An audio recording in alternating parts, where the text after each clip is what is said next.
예, 여러분, 계속해서 잘 지내고 계시죠? 예, 이번 학기 마지막 시간에 이르렀습니다. 우리가 그동안에 이 교회사, 이 신학의 역사에 있어서 특별히 이 신학의 체계를 중심으로 살펴보면서 이 신학 체계의 일종의 그 신기원들을 이룬 이 체계들 한번 살펴봤습니다. 이 토마스 아퀴나스의 신학 체계로부터 시작을 해서 칼빈 그리고 또 주요한 이 신앙 고백 요리문답의 체계들도 살펴봤고 그 다음에 또 이 정통주의의 신학 체계 그리고 이 현대에 들어서 자유주의를 극복하고 정통주의를 새롭게 이해했다라고 평가되고 있는 칼 바르트의 신학 체계 그리고 이제 마지막으로 또 이 현대에 있어서 이 서구 지성사 특별히 철학을 활용해서 이 신학의 체계를 새롭게 세웠다고 이 평가받고 있는 이 폴 틸리의 조직 신학의 체계를 살펴보는 것으로 이번 학기를 마치고자 합니다. 그리고 다음 시간에는 이제 전체 신학 체계를 이제 마무리하는 식으로 해서 이번 학기를 마치도록 하겠습니다. 이 시간에는 이 폴틸리의 신학 체계를 가장 분명하게 보여주는 이 그의 하나의 주저죠. 이 조직 신학, 시메릭 디알라지, 이 1권, 2권, 3권, 여기에 나타난 이 신학의 이 체계와 특징을 살펴보는 것으로 하겠습니다. 그래서 그의 이 책, 이 조직 신학, 그죠? 시스메릭 디알라지, 1951년에 이제 1권이 나오고, 그 다음에 이제 이어서 2권, 3권까지 1963년까지 이 나온 책입니다. 그동안 한국에서는 한신에 계시는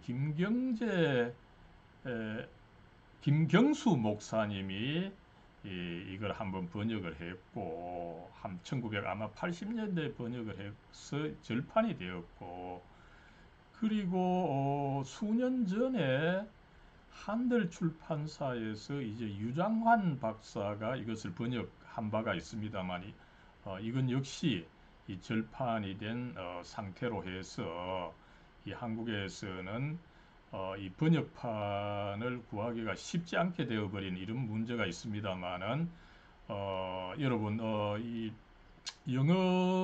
영어책 사실은 그렇게 이 어렵지 않습니다. 이 틸리의 영어가 사실은 틸리가 이제 독일에서 이 47세까지 활동을 하다가 이 47세에 미국에 왔고 뭐 저도 공부한 바 있는 이 유니온 신학대학원에서 이제 가르치면서 영어를 새로 배웠다고 합니다. 그래서 그의 영어가 나름대로 단어는 어려울 수 있지만 전체적으로 본다면은 이 구문상 좀 쉬운 그런 측면이 있어서 영어로 직접 한번 읽어보는 것도 좋지 싶습니다. 근데 이제 다행스럽게도 최근에 이제 최근에 이 틸리의 조직 신학을 요약하고 분석한 책입니다. 그죠? 이 폴 틸리의 조직 신학 요약과 분석이라고 하는 책이 이미 오래전에 이 맥컬웨이 교수에 의해서 그 출판된 적이 있습니다. 이 책이야말로 틸리의 이 조직 신학을 잘 요약하고 그죠? 이 상당히 많은 이 분량의 책인데 이것을 잘 요약하고 나아가서 분석하고 비평을 한, 또 어떻게 본다면 조금 이 전통적 관점에서 아주 매섭게 이 분석하고 평가한 거죠. 그래서 이 책이야말로 이 틸리의 이 조직 신학을, 그 방대한 조직 신학을 나름대로 잘 요약할 뿐만 아니라 이것에 대해서 조금 전통적인 입장, 어떻게 보면 뭐 바르트 신학의 입장이라고 해도 과언이 아니겠습니다만은 잘 그 평가하고 비평한 책입니다. 그래서 어떻게 본다면은 틸리 신학의 장점과 더불어 단점까지도 잘 파악할 수 있는 책이 이 책이라고 봐서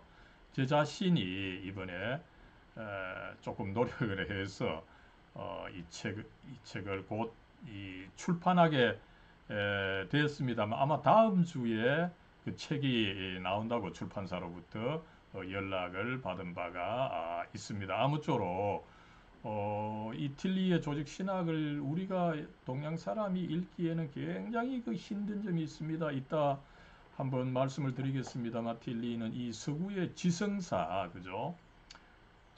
신학뿐만 아니라 철학, 심리학, 사회학, 정치학, 그죠? 문화학, 이 모든 것을 망라해서 이 조직 신학을 서술했기 때문에 우리로서는 파악하기가 쉽지 않은데 마침 이 맥컬웨이 박사가 굉장히 이 자를 건 자르고 그다음에 요점을 잘 제시했기 때문에 우리로서는 어떻게 본다면은 이 본책보다 더 쉽게 이해할 수 있도록, 그리고 또 나아가서 어떻게 본다면은 굉장히 이 매섭게, 그죠?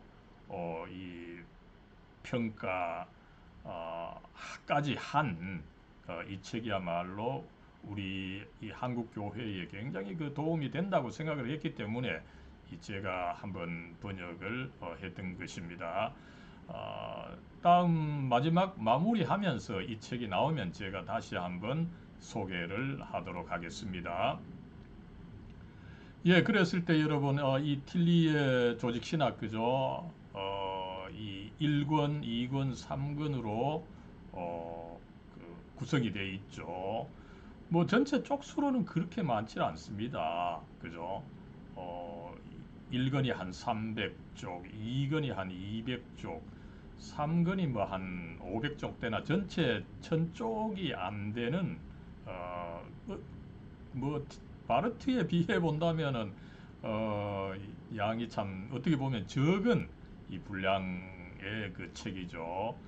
그리고 여러분 그와 함께 이 틸리 책들 중에 유명한 그 고전들이 있죠. 특별히 그 참 제가 저도 큰 그 이 감명을 받았던 책인데 그죠. The Courage to Be, 그죠. 이 존재의 용기다. 뭐 지금 아마 우리 번역판이 새롭게 나온 줄로 알고 있습니다만은 굉장히 그 도움이 되고 그죠. 그 다음에 이제 그의 설교집도 굉장히 그 도움이 됩니다. 설교집 세 권이 나왔죠, 그죠? 이 흔들리는 터전이라고 번역된 The Shaking of the Foundation. 그 다음에 새로운 존재. 그 다음에 영원한 현재, 그죠? 굉장히 그 훌륭한 이 설교집인데 한번 이 참고해도 좋을 것입니다. 그리고 이제 아까 제가 말씀드렸던 이 틸리 조직 신학의 이 요약과 분석, 그 맥콜레이가 썼고 그 다음에 이제 제하고 김재현 박사님이 함께 그 번역한 이 책입니다. 그죠? 굉장히 요약도 잘해주고 그 다음에 아주 신랄한 비판까지 곁들인 그 장점과 단점을 잘 보여주는 좋은 책이라고 봐서 제 자신이 공부하고 번역을 해서 출판하게 된 것입니다.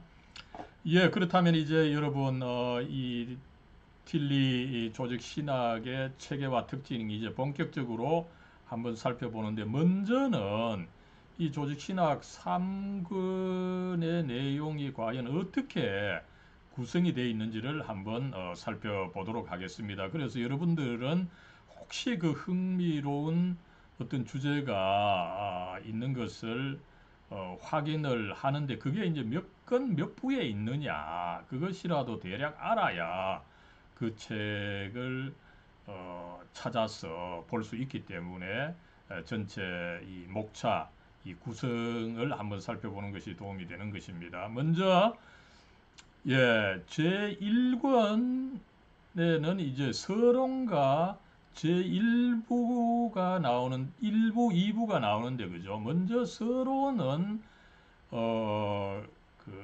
이 방법 이제 틸리가 자기 조직 신학을 서술해 나가겠다고 이제 목표를 세우고 그 전개를 함에 있어서 과연 어떤 방법을 따를 것이냐, 그죠? 여기에 보면 이제 뭐 신학의 정의, 방법 굉장히 이제 많은 이 내용들이 나오죠.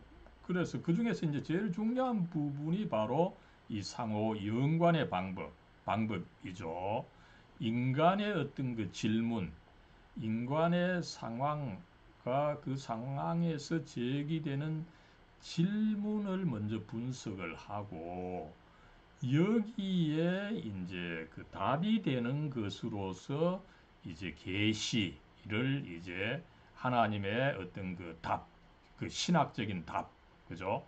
어, 뭐 달리 말하면은 철학적 질문과 신학적 답이다. 이런 식으로 이제 연결이 되는 것이 바로 이 상호 연관의 방법입니다만은 이것이 이제 서론에서 제시가 되었고 그 다음에 이제 제1부 그죠? 요것은 이제 칼 바르트의 칼 바르트 체계의 어떤 그 구성도 비슷했죠, 그죠? 전체 몇 권, 1권이 있고, 그죠? 이 발륨이 있고, 여기에 이제 파트 1, 파트 2, 이런 식으로 나간 것이 있는데, 틸리도 똑같이 일단 이제 책의 그 권수가 나오고, 그 다음에 그 권 안에 제1부, 제1부로서 먼저 이성과 계시, 그죠? 인간의 그 이성의 문제가 있습니다. 이 이성의 문제를 인간 스스로는 해결할 수 없기 때문에 결국 계시를 찾게 된다. 이것을 그 제시를 하고 이건 어떻게 보면 이제 이 전통적 체계론에서 보면은 계시론이죠. 계시론이고 여기서 이제 전통적 정통주의에서는 사실은 계시론을 문제로 삼고 계시의 주 내용으로서 성경을 주로 다루는 부분입니다만은 틸리는 인간의 이성의 문제, 이성의 어떤 한계도 제시하고 여기에 어떤 답으로서 계시를 제시한 것으로 우리가 볼 수가 있는 것입니다. 이렇게 이제 이성을 가지고 그 인간의 문제를 이제 차근차근 이제 그 살펴보고 있는데 그 다음에 첫 번째 문제가 뭡니까? 첫 번째 문제가 이제 제2부에서 다루어지는 거죠. 이 존재의 문제입니다. 그죠? 인간은 근본적으로 이 존재하는 거죠. 있는 거죠. 그렇다면 이제 있다, 존재한다는 것이 과연 무엇이고 그 문제는 뭐냐, 그죠? 그래서 인간의 여러 문제가 있는데 이 문제를 이제 문제에 대한 답으로서 이 존재의 근거가 되는 그 하나님이 계신다. 이것을 그 제시하는 거죠. 여러분 어쨌든 이런 내용은 제가 이따가 요 체계를 다시 한번 도식으로 설명을 할 것입니다. 그 다음에 이제 2권으로 넘어가서 2권은 사실은 조금 적은 책이죠. 어, 그렇지만 뭐 학자들이 일컫기는 칼 바르트에게 있어서도 그의 그 이 교회 교의학의 백미는 이 그리스도론을 다루는 이 제4권이다. 이렇게 제가 말씀을 드린 바가 있습니다만은 틸리도 마찬가지입니다. 이 그리스도론을 다루는 제2권이죠. 그죠? 그래서 제2권은 이제 제3부가 되죠. 실존과 그리스도입니다. 그 인간은 결국은 이 실존의 존재죠. 그죠?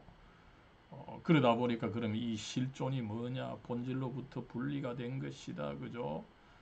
그래서 이 현실에서 어떤 타락해 있고 죄가 있는 상태다. 이런 인간이 이제 스스로를 구원하려고 하지만 구원을 하지 못하고 결국은 이제 새로운 존재를 찾게 되는데 그가 곧 이제 그리스도시다. 이런 형식으로지만 이 제3부가 어쨌든 참 그 아름답게 되어 있는 그런 측면이 있습니다. 예, 그 다음에 이제 제 3권으로 넘어가면은 이제 여러분 어떻습니까? 인간의 문제가 어떻게 보면은 첫 번째 문제가 이 존재의 문제입니다. 그죠? 그러나 이 존재는 가만히 있는 존재가 아니죠. 자기를 실현해서 나아가려고 하면 어떻게 됩니까? 실존이 되는 거죠. 그죠? 그래서 실존의 문제가 있고 다른 한편으로 이제 세 번째 문제는 뭐가 있습니까? 이 실존해 있는 존재가 그저 또 뭐 가만히 있는 존재가 아니죠. 그죠? 그래서 제4부에서는 이 실존해 있는 존재가 곧 생명이라는 거죠. 그죠? 이 생명의 문제는 뭡니까? 본질과 실존이 함께 엉켜 있는 겁니다. 그죠?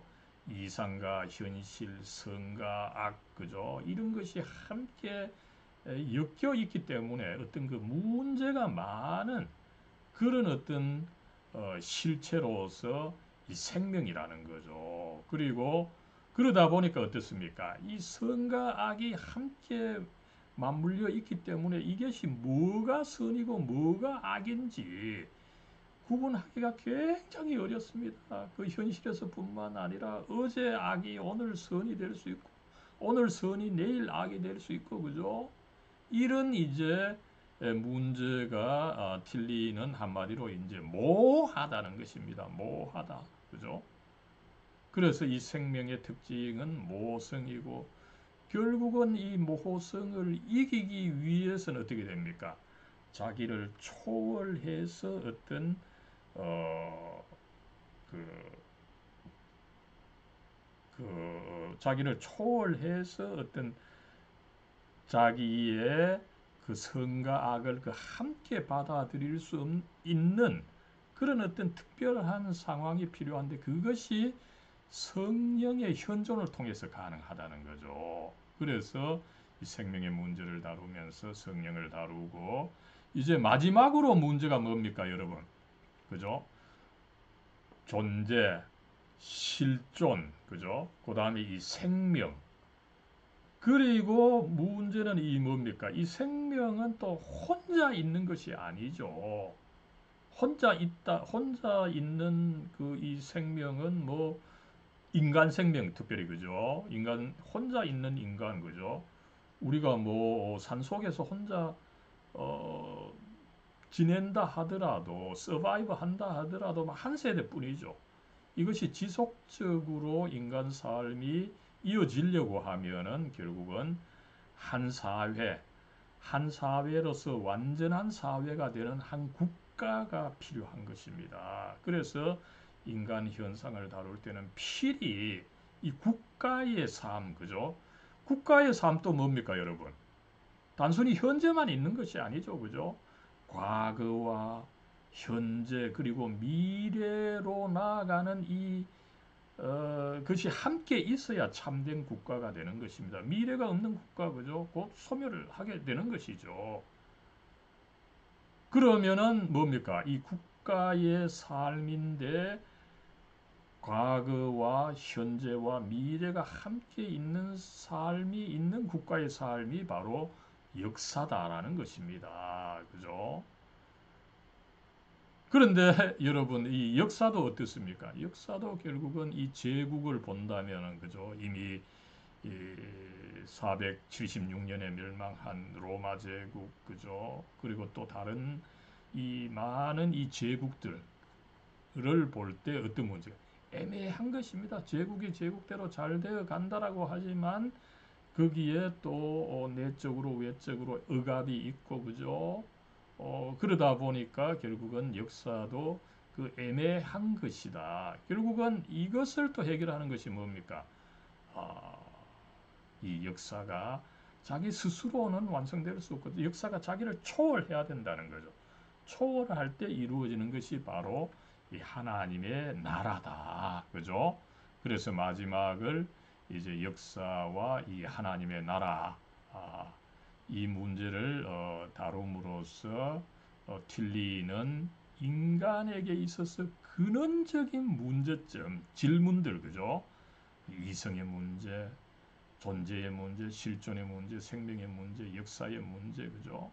이것을 잘 다루고 여기에 대한 답으로서 이성에 대하여 계시, 존재에 대하여 하나님, 실존에 대하여 그리스도, 생명, 이 삶의 문제에 대해서 성령, 그리고 역사 문제에 대해서 이 하나님의 나라를 답으로 제시해서 일단 여러분 체계로 보면은 정말 그 인간의 그 복잡다단한 문제에 대해서 이 계시를 어떻게 보면은 굉장히 그 완벽하게 답으로 제시한 그죠 아름다운 이 신학 체계가 된다라고 하는 것을 우리는 살펴볼 수가 있습니다. 그러다 보니까 여러분 이 지성인들은 알게 모르게 이 틸리의 신학에 굉장히 그 매료되는 바가 있습니다.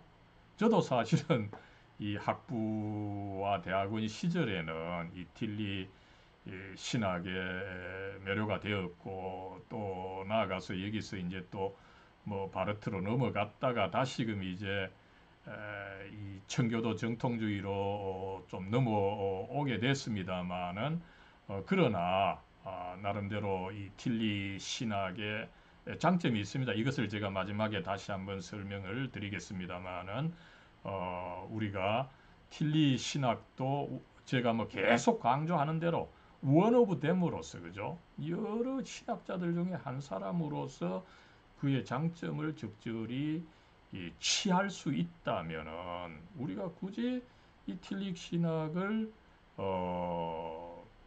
그 배척할 필요는 없다 이렇게 볼 수가 있겠습니다. 그죠? 한국에서 있어서 본다면 어떤 사람은 틸리를 막 우상화하는가 하면은 또 조금 보수적인 교회 이 신학에서는 틸리 신학을 또 자유주의 신학이라고 해서 완전히 배척하는데 여러분 우리는 항상 이 두 가지 그죠? 절대화 우상화도 안 되고 그리고 또 그 나름대로 그 장점이 있는 사상을 완전히 또 배척하는 이 양자는 안 된다는 거죠. 그죠? 어떤 그 훌륭한 중도 그죠?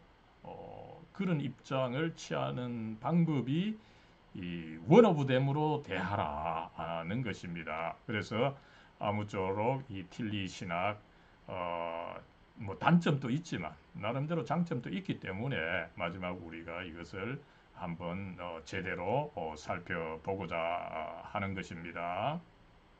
예, 여러분, 앞에 그 전체 책의 목차에서 제가 이미 잠깐 한번 말씀을 드렸습니다만은 이제 틸리 조직 신학의 제1권 그 서론 부분입니다. 여기서는 이제 뭐 신학의 정의, 신학 방법, 신학의 자료 여러 가지를 제시를 하고 있는데 여기서 주요한 부분은 바로 신학 방법의 문제입니다.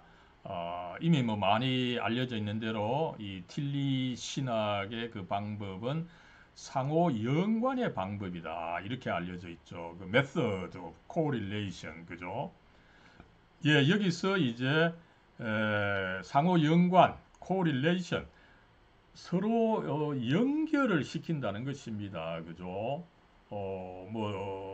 전통적인 데서 보면은 계시가 중요하죠. 그죠? 위에서 주어지는 이 계시가 중요한데 틸리로서는 이 계시가 이제 하나의 답입니다. 그죠? 그러나 이 답이 주어질 때 어떤 돌처럼 던져지는 것은 아니라는 거죠. 그렇게 해서는 인간에게 의미가 없기 때문입니다. 어떻게 됩니까? 계시가 답으로 던져질 때 이것이 의미가 있는 것은 여기서 어떤 이 문제가 있어야 된다는 거죠. 아래서 제대로 문제를 제시할 때 이 계시가 연결이 되어서 그 의미를 가져올 수가 있다라고 하는 그런 이야기를 여기서 틸리는 계속 그 반복을 하고 있는 것입니다. 그랬을 때 이 계시를 계시기 때문에 바로 돌처럼 던지는 방법을 틸리는 캐리그마 신학이다 이렇게 이야기를 하고 있습니다. 캐리그마 신학 어떻게 본다면은 이 바르트로 대변되는 그 하나님의 말씀의 신학이죠. 아니면 정통주의 신학입니다. 정통주의 신학에서도 이 계시, 성경에 근거한 계시를 강조하면서 이것을 돌처럼 던지는 것으로 인간의 상황을 고려하지 않고, 그죠? 그렇게 할 때에 틸리는 그런 방법은 이제 케르그마 신학인데 틸리는 이것은 안 된다. 왜냐하면 그것이 답으로 주어진다면은 인간의 어떤 그 문제와 상응해야 된다는 거죠. 그죠? relevant 해야 된다는 것입니다. 인간의 상황에 상응해서 타당하게 되어야 된다. 그래서 이 신학의 타당성 혹은 적절성이 중요하다. 이런 이야기가 있어 왔던 것입니다. 그럴 때에 틸리는 그 계시가 답으로 주어지는데 사실상 그것은 인간의 질문에서 일어나는 것이다. 그죠? 어떻게 보면은 틸리는 여기서 한 발 더 나아가는 거죠. 이 계시가 답으로 주어지는데 틸리는 이렇게 주어질 때에 질문이 이 계시의 어떤 그 조건을 규정한다는 거죠. 그죠? 그러다 보니까 틸리로서는 물론 여기에 대해서는 굉장히 그 논의가 있습니다. 그죠? 뭐 계시가 주어진다라고 할 때 인간의 상황을 완전히 무시하고 주어지는 그런 계시가 있겠느냐. 그죠? 또 다른 한편으로 어떻습니까? 틸리가 이 인간의 질문이 계시의 그 형식을 규정한다라고 했을 때 이거는 서로가 이제 잽이 안 되는 거죠. 그렇게 할 수 없는 것인데 틸리가 여기서 그렇게 우기는 것이 아니냐 이런 문제 제기도 가능하겠습니다만은 어쨌든 틸리로서는 인간의 그 질문이 계시의 형식을 규정하다 보니까 이 질문을 먼저 살펴보는 것이 중요하다 그죠? 그래서 이 인간 상황에 대한 이 질문을 중시하고 여기에 대해서 이제 주어지는 답을 어, 신학적인 답을 연구하는 것이 바로 상호 연관의 방법이고 그것이 바로 신학이다 이렇게 틸리는 이야기를 하고 있는 것입니다. 그랬을 때 여러분 인간 상황에 대한 질문이라고 했을 때 그죠? 뭐 온갖 질문이 있겠습니까? 그죠? 요사이도 보면은 뭐 사회 정치에 대한 문제, 그다음에 뭐 건강에 대한 문제, 얼마나 문제가 많습니까? 그죠? 그러나 틸리는 그 여러 가지의 문제를 인간의 질문으로 뭐 상정하지는 않고 인간에게 있어서 근원적인 문제, 이 근원적인 문제가 다섯 가지가 된다는 거죠. 그죠? 먼저 인간은 뭡니까? 알아야 되니까 인식의 문제가 있는 거죠. 그죠?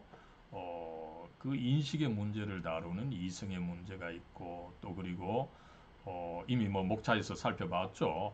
우리가 근본적으로 있는 존재, 그죠? 하나의 존재이기 때문에 이 존재에 대한 질문, 그 다음에 이 존재는 또 실존으로 있는 거죠, 그죠? 그러다 보니까 실존에 대한 질문, 그리고 이 실존이 이제 자기를 실현함에 있어서 그것은 생명입니다. 그죠? 삶으로 나타나는 거죠. 그러다 보니까 이 생명, 삶의 문제, 그 다음에 이 생명은 또 혼자만 있는 것이 아니라 하나의 완전한 사회, 완전한 사회를 나타내는 국가 안에서 이루어지고 이 국가는 또 과거, 현재, 미래가 함께 있는 것이다 보니까 역사인 것입니다. 그죠? 그래서 이 인간에 대한 질문이라고 할 때 이 인간에게 있어서 근원적인 이 5가지 문제를 제기하고 여기에 이제 답으로 주어지는 신학적인 답으로서 먼저 뭡니까? 이성에 대해서는 계시가 있고 존재에 대해서는 하나님이 있고 실존에 대해서는 그리스도, 이 생명에 대해서는 성령, 역사에 대해서는 이제 하나님의 나라로 이제 제시하는 경향이 있는 거죠. 그럴 때 여러분 이제 이렇게 질문과 답을 제시하는데 과거에는 특별히 정통주의 신학에서는 이 모든 것을 사실은 성경에서 이 신학의 자료를 오직 성경으로만 어, 그 간주했던 그런 역사가 있습니다. 사실상 뭐 바르트도 여기에 따라가죠. 그러나 바르트는 너무 이제 자신의 그 신학 체계에 이 조금 그, 뭐 빠졌다 그럴까요? 너무 이제 자신의 신학 체계를 따라가다 보니까 이 정통주의에서 중시한 것을 조금 놓친 점이 있지 않느냐 제가 그렇게 비판을 한 적이 있습니다만은 어쨌든 칼 바르트에게 있어서도 이 신학의 자료는 이 하나님의 말씀의 한 측면으로서 이 성경이었습니다. 그죠?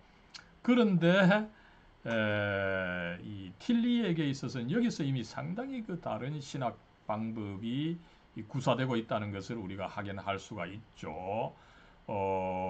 이 틸리는 그러나 이 인간의 상황에 대한 질문이 중요하다 보니까 그죠. 그리고 인간은 어떻습니까? 한편으로 교회 안에 있는가 하면 이 교회는 또 사회 안에 있고 그죠. 이 사회는 또 국가 안에 있습니다. 그죠. 그러다 보니까 이 인간 상황이 사실은 단순히 교회에만 좌우되는 것이 아니라 전체적으로 보면 국가, 그죠? 역사에 의해서 좌우되는 그런 측면이 있습니다. 이러다 보니까 인간에 대한 어떤 그 조건이 굉장히 그 강범위하다 보니까 단순히 성경만이 아니라, 그죠? 왜 성경만이 아니라고 합니까? 이미 성경 안에 사실은 사회 문제도 있고 국가 문제도 있고 그죠? 역사 문제도 있는 것입니다. 그죠? 그러다 보니까 바르트는 그 현실을 인정하면서 한편으로 교회사도 중요하고 다른 한편으로 이제 이틸리 신학의 굉장히 그 특이한 점이죠. 종교사, 문화사까지도 함께 살펴봐야 된다는 것입니다. 그래야 인간에 대해서 제대로 분석을 할 수 있고 이것이 이미 성경 안에 있기 때문에 이것을 본다라고 하는 것이 성경에 예리하게 잘못된 것은 아니다. 이렇게 틸리는 주장을 하고 있는 것입니다. 아무쪼록 여러분 틸리가 그의 조직 신학을 전개함에 있어서 이 신학 방법으로 채택한 것은 상호 연관의 방법이고 이 상호 연관의 방법은 먼저 그 인간의 그 상황, 인간 현상 그리고 그 인간의 상황에 대해서 분석하는 것이 질문을 제기하고 분석을 하는 것이고 여기에 상응하게 이제 신학적으로 주어지는 답을 살펴보는 것이다. 그죠? 이렇게 정리하면 되겠습니다. 예, 앞에서 이제 틸리는 이 조직신학 제1권의 서론에서 그의 신학 방법을 살펴봤고, 이제 그의 신학 방법, 이 상호 연관의 방법에 따라서 본격적으로 그의 신학을 전개해 나감에 있어서 먼저 이 신학적 인식이 어떻게 가능하냐, 이 문제를 이제 살펴보면서 이성과 계시를 먼저 살펴보고 있습니다. 여러분 이제 어떤 우리 인간의 이 인식을 이제 근원적으로 하는 이 이성의 문제, 그죠? 그리고 이제 이 계시는 결국은 이 인식의 문제와 이성의 문제와 이제 연결이 되는 것이다. 이렇게 믿고서 이 이성과 계시의 문제를 먼저 다루고 있는 것을 우리가 알 수가 있습니다. 그랬을 때 여러분 이제 이성을 이제 사실은 참 이 훌륭하게 이 철학적으로 그 잘 그 분석을 하고 있습니다. 그럴 때에 틸리는 이 이성이라고 하는 것이 단순히 이제 정신, 그죠? 이 마인드, 인간이 이 아는 인식 체계, 그죠? 이 마인드, 그죠? 이 참 이 어떤 이 현대 그 분석 철학에서 중시하는 거죠, 그죠? 어떻게 본다면 철학에서는 그 이 마인드가 결국은 인간의 그 모든 것이다. 이렇게까지 보고 있는 경향이 있습니다. 그러나 틸리는 이게 어떻게 보면은 이 독일 관념론 철학의 사상의 하나의 특징도 되는데 단순히 이 정신만으로 이 마인드만으로 된 것이 아니라 거기에 어떤 그 로고스, 그죠?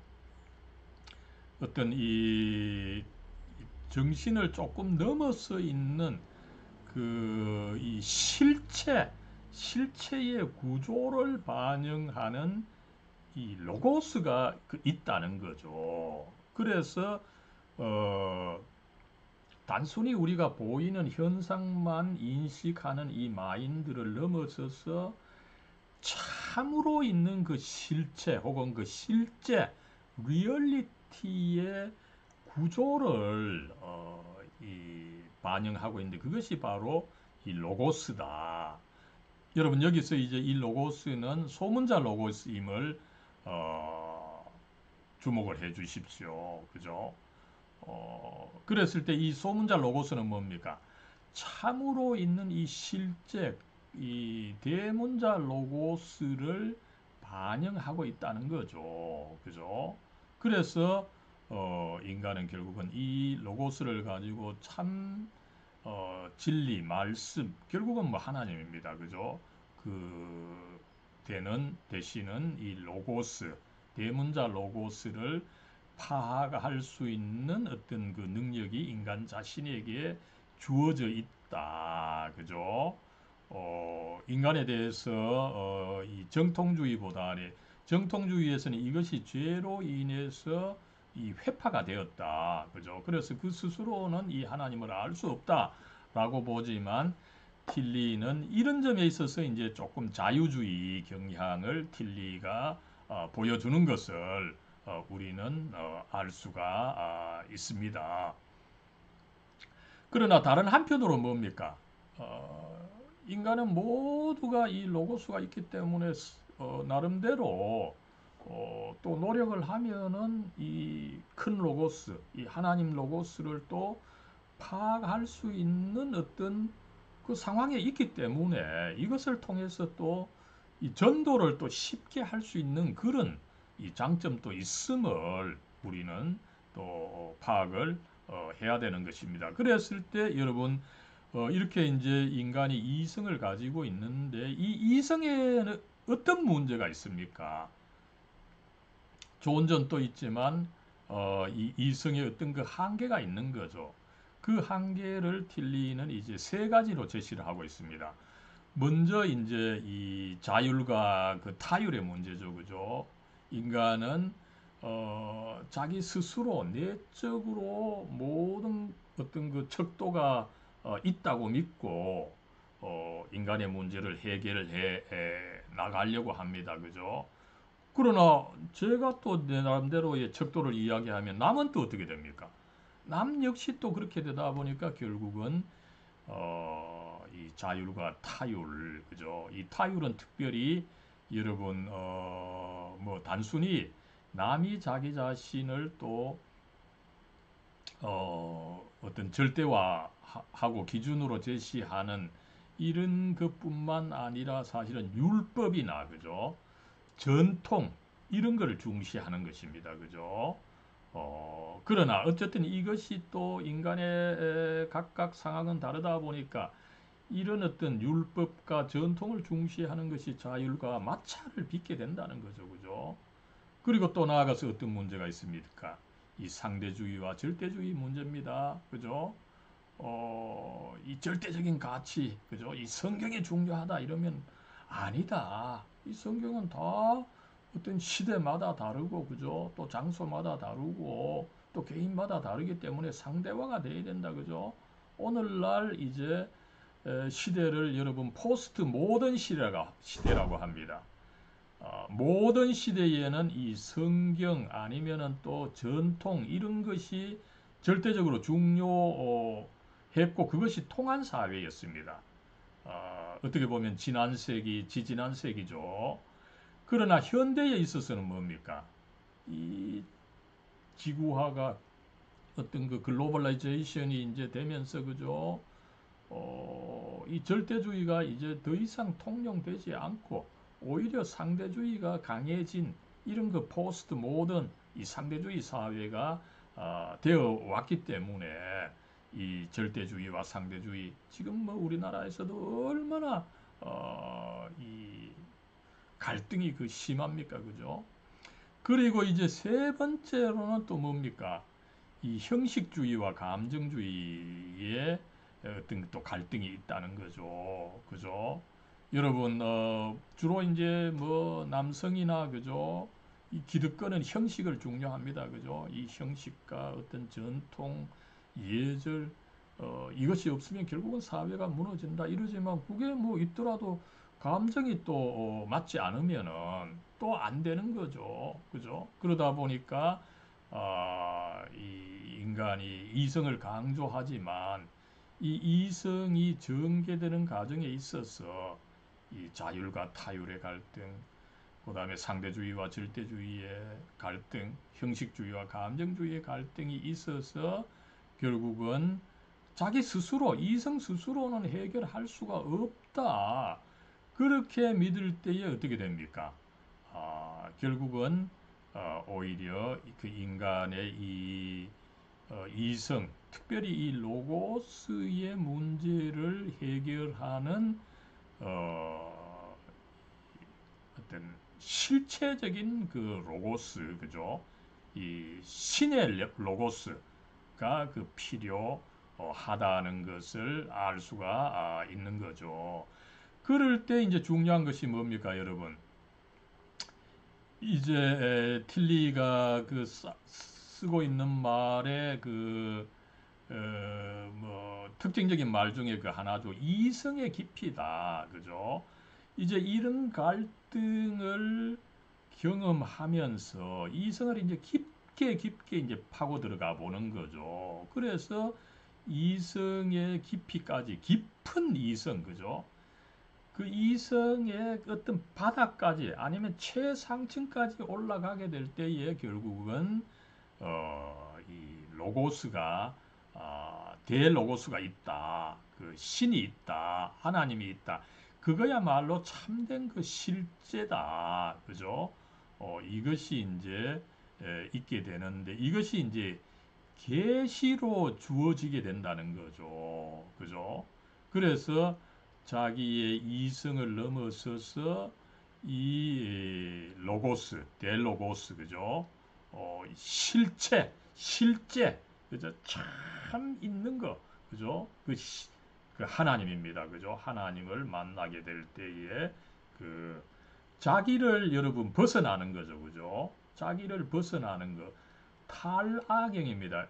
우리말에 있어서 이제 황홀경이라고 하는 표현이 있는데 사실은 이 엑스터시 하면은 여러분 자기를 벗어난다는 거예요. 탈라한다는 거죠. 탈아경이라고 하는 그 번역이 더 좋은 번역입니다만은 어쨌든 우리 인간이 이 이성의 문제를 경험하고서 자기에게 주어져 있는 그 로고스, 이 실체의 구조를 반영하는 이 로고스를 이제 깊이 가져가다 보면은 이 어떤 그 실제적인 그 로고스, 실제 그 하나님, 참으로 있는 존재로서 이 하나님을 만나게 되고 거기서 이제 또 황홀경, 이 타락경을 경험하게 된다는 이 전체 그 흐름이죠. 예, 이렇게 해서 틸리는 인간에게 있어서 먼저 이 인식의 문제, 그죠?를 다루는 이성을 먼저 살펴보고 이 이성이 결국은 자기 스스로 완성하지 못하고 결국은 이 계시를 필요로 한다. 그죠? 이것을 제시한 것을 제1권 1부에서 제시한 것을 우리가 한번 살펴봤습니다. 예, 여러분 이제 폴 틸리 조직 신학 제1권의 2부입니다. 그 제목이 이 존재와 하나님으로 되어 있습니다. 먼저 여러분 여기서 뭐 존재는 사실은 인간 존재입니다. 그죠? 인간이 이제 근본적으로는 가장 근원적으로는 사실은 그 존재하는 것입니다. 그죠? 그것이 뭐 어떤 식으로 발전이 되든지 간에 근본적으로는 그 있는 것, 존재하는 거죠. 그래서 이 존재에 대한 질문이야말로 사실은 철학, 그래서 철학은 원래 사실은 이 존재론이었던 거죠.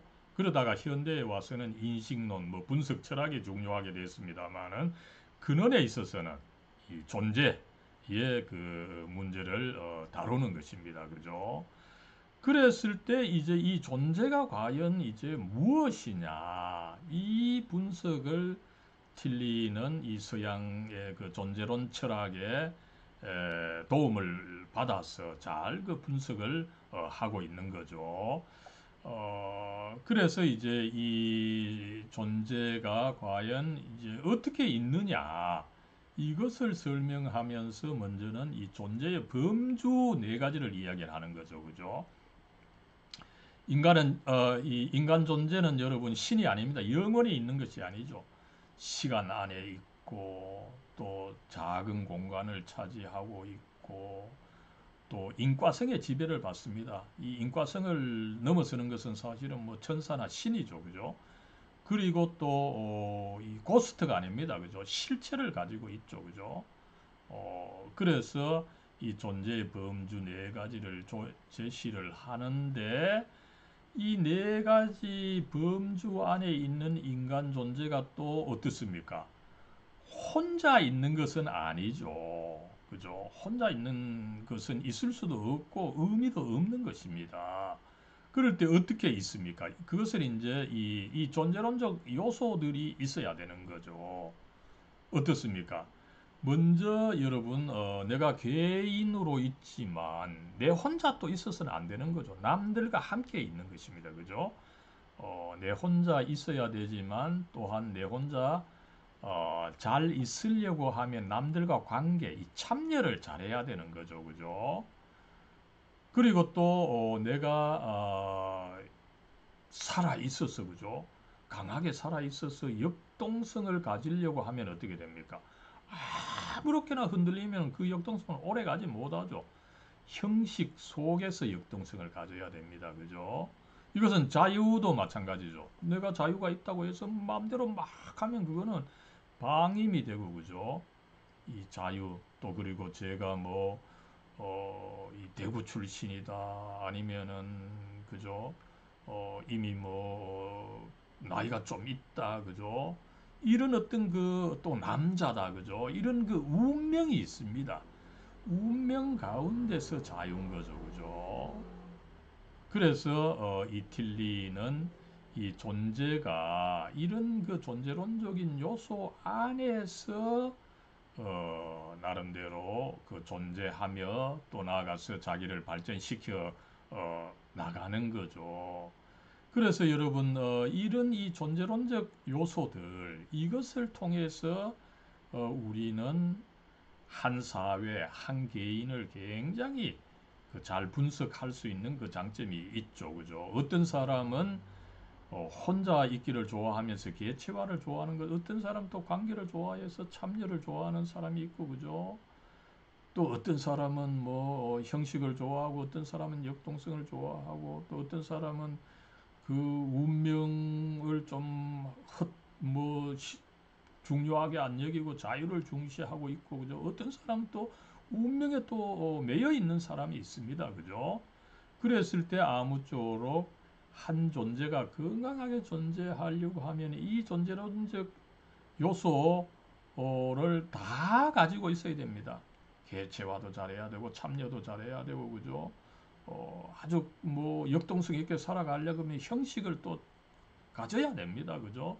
또 자유를 잘 누리려고 하면 자기의 또 운명을 또 잘 알고 그것을 나름대로 활용을 해야 됩니다. 그죠?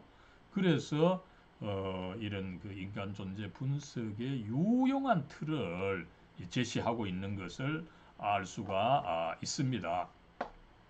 그러나 여러분 어떻습니까? 현실에서는 이 존재론적인 요소를 균형 있게 구현하는 것이 어렵죠. 어떤 사람은 뭐 참여 좋아하다가 그죠? 참여를 열심히 하다가 뭐 정말 실망하고 절망하는 거죠. 그죠? 그래서 혼자 뭐 산에 들어가는 사람이 있는가 하면 그죠? 또 뭐 이 운명도 마찬가지죠. 그죠? 자유를 강조하지만 자기 운명을 넘어설 수 없습니다. 그죠? 그래서 오히려 자유를 이 버리고 오히려 또 운명에 따라가는 이런 이 경우들이 많은 거죠. 그죠? 이것이 잘 안 됩니다. 그죠? 그러면서 어떻게 됩니까? 이 존재가 뭐 어떤 사람은 이렇게 실현하는가 하면은 어떤 사람은 또 이게 실현하다가 이게 균형 있게 되지 않다 보니까 미미하게 되는 거죠. 미미하게 되면서 이 큰 존재가 미미하게 되면서 어떻게 됩니까? 비존재의 위협을 받게 되는 거죠. 내가 이러다가 존재하지 않을 수가 있다. 죽을 수 있다. 그죠? 죽음의 어떤 그 공포가 오게 되면서 어떻게 됩니까? 도대체 내가 존재로 있는데 이 존재의 근거가 뭐냐? 이것을 찾게 된다는 거죠. 그죠? 그랬을 때 여러분 뭐 큰 문제가 없을 때는 이 존재의 근거 그죠? 점선으로 표시했습니다만은 신경 안 쓰는 거죠. 그러나 비존재의 위협을 받게 되면 어떻게 됩니까? 이 존재의 근거를 분명하게 이제 추구하게 되는 거죠. 그랬을 때 이 존재의 근거는 바로 하나님이시다. 그죠? 그리고 이 하나님은 참 존재하시기 때문에 그죠? 모든 존재를 창조하시고 또 전능하시고 또 영원하셔야 존재의 근거가 될 수 있는 것입니다. 영원하지 않은 분은 전능하지 않는 분은 존재의 근거가 될 수가 없는 거죠. 그런데 이 존재의 근거는 또한 사랑이십니다. 그죠?